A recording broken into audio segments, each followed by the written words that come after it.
na mitandao ya kijamii. Sishauri.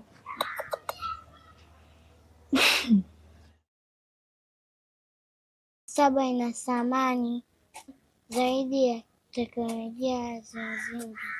Ni muda sahihi kuoa na kuolewa, kuzaa watoto. 40 ya wahenga ipo mlangoni inagonga hodi. Niambie, ndoa huna, mtoto huna, na vituo ya watoto na hata mtoto mmoja. Ifika miaka 40 hawana yani kwako kabisa. Vijana wangu,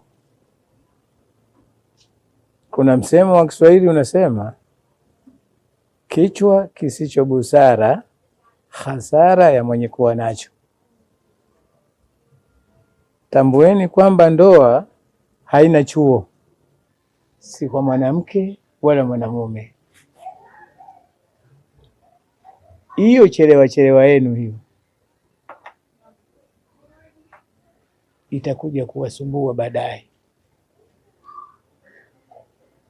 Oaneni mpate watoto, hivi bado vijana na nguvu zenu, ili mtakapokuwa wazee kama mimi, wale watoto waje kuwasaidieni.